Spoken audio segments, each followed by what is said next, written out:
If you haven't heard the news, Sam Altman, founder of ChatGPT, um, he had shared, and I'm going to quote him: 95% of what marketers use agencies, strategists, and creative professionals for today will easily, nearly instantly, and at almost no cost be handled by the AI. And this was something that was published late last week.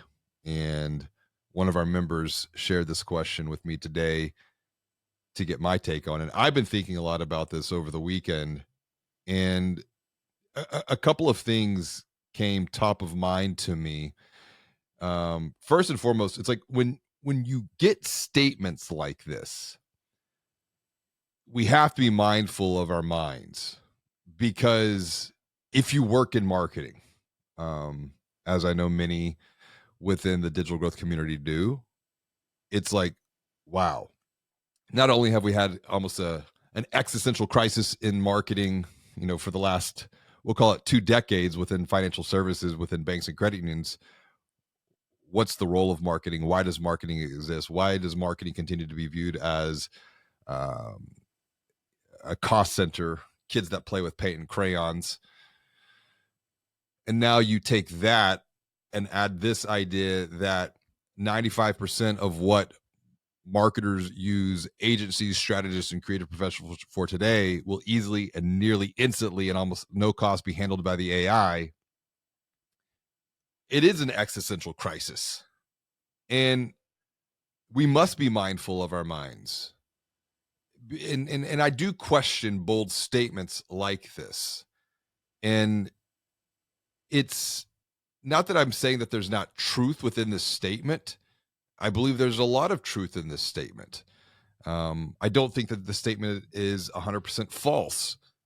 Uh, but at the same time, this statement can instill fear into those working within the marketing profession across multiple verticals, not just within financial services.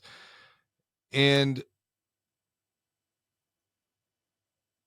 that is where we have to question, why are we scared? What are we scared of? Because, of course, AI is going to have a massive transformation. It will instill massive transformation across all different verticals, across all different industries. But here's the thing: we've been here, we've seen this before. We have seen technological transformation disrupt and transform entire industries. This goes all the way back to Gutenberg with his printing press.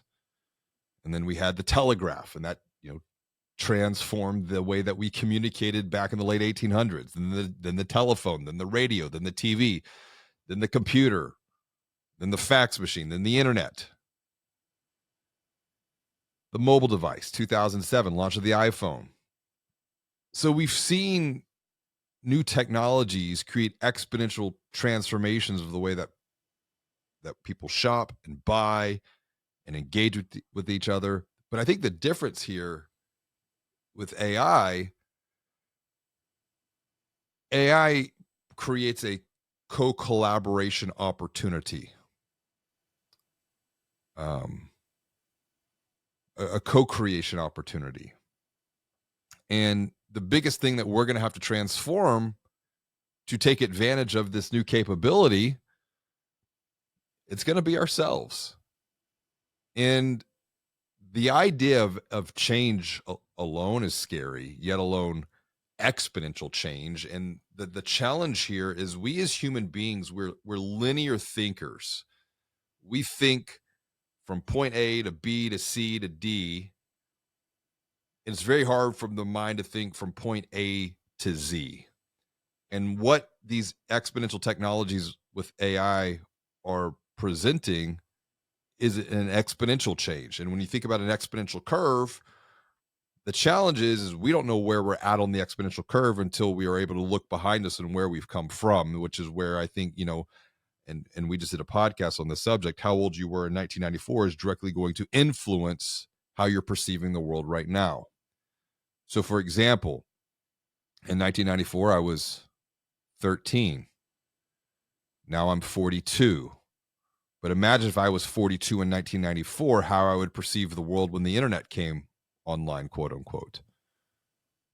It would put me in a different situation than when I was 13. I think about my son who's 13 now. Now AI is coming online. What is his perception? Well, his perception of the internet, well, the internet always has been, was, and now AI is being built on top of the internet.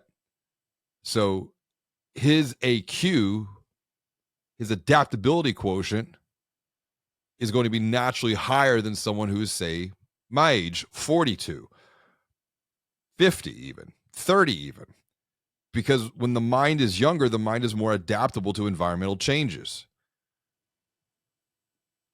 This is why this equation of EQ plus AQ is greater than IQ is something that I've been speaking to, particularly through the lens of marketing, sales, and growth. Because when you have AI that is bringing the ability to do even better than what we can do as people, we have to ask, well, what is the AI going to do? Well, it's the number crunching, it's the data, it's the analytical processing. We're horrible analytical processors. We're horrible data and number crunchers. What we're great at, though, is being able to have shared experiences. So your experience is different than my experience, but when we share our experiences, we make experience, we make meaning from experiences. And that's the whole point of the EQ. That's the emotional quotient right there. So when you have the emotional quotient combined with our ability to adapt, our AQ, our adaptability quotient, combine those two together, it's going to be greater than IQ, because the IQ is going to come from the AI side of things. So if we are the ones who are forced to transform our behavior, our habits, to take advantage of this new capability, we've been here before.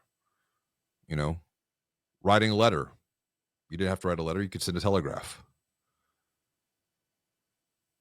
The way that we would communicate from print to then mass media, you had newspapers, that was mass media, but then to go from radio, from newspaper to TV, it's a different type of communication medium. But now there's this collaboration opportunity once again. And so what we do has the potential for the greatest point of disruption. Therefore, we must be more mindful to create the space and time to review what we've done, to learn, and to continuously learn. And when I think about the financial services space and the banking space, only maybe 20% of financial brand leaders from our research invest more than 2 hours a week in learning and development. And when you think about AI is coming online, we're going to need to increase that investment into future learning and the pace of learning. And that learning can be done coincide with the AI. So you review, you learn, you think to do even better. And that is where we're going to come back to behavior, our habits. What we do, 95% of what we do runs at a subconscious level. And if we're going to transform our behavior, transform our habits, we have to roll this back. This is why the mind and understanding our own mind as individuals and also that of our teams, we have to be mindful of that, because the mind is the most powerful technology that we must learn to master in the age of AI. Because what our habits are, they're informed by our actions that we repeat, 95% at a subconscious level. Once again, those actions are influenced by feelings and emotions, which are then really inspired by our thought and our mental state, which when you read a statement like this, that 95% of what we do as marketers could be, disrupted by AI and replaced by AI. Are you going to look at this through a lens of fear and scarcity, or are you going to look at this through a lens of faith, hope, and abundance?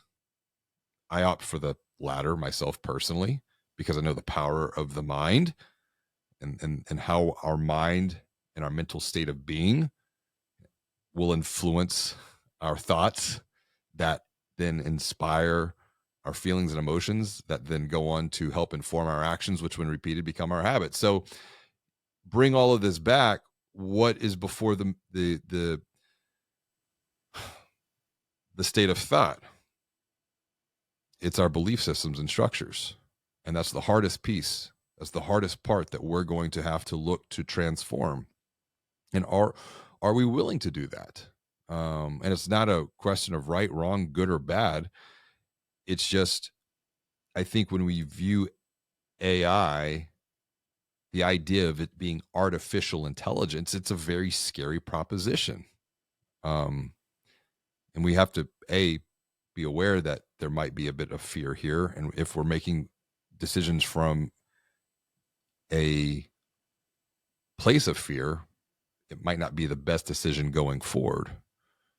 But the other thing too is we're going to look at this through a lens of hope, abundance, and optimism.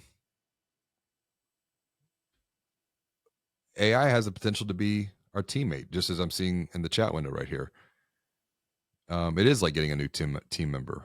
And this is where really thinking, putting the who before the how, when we're approached with a new opportunity or we're presented with an obstacle that has the potential to be an opportunity, we must train our mind to think who before how. Who do we need to collaborate with instead of how are we going to do this? And the who has the potential to be our new teammate, and our new teammate, let's give them a name. ADA. Automation, data, and AI. Where does ADA play into our day-to-day operations? And when we're mindful of thinking who before how, that is probably the easiest way to transform our behavior and what we do, to lean in and leverage AI as a capability multiplier. And so regardless of, Sam's statement, whether it comes to pass or not, I do think that there's some truth there for sure, because we've seen it before in the past. But what we've also seen before in the past is that, for example, new technology brings on fear. And I've been studying some of this as a digital anthropologist. So, for example, in 1825, people thought that trains would rip you apart. I'm just going to kind of read some headlines here.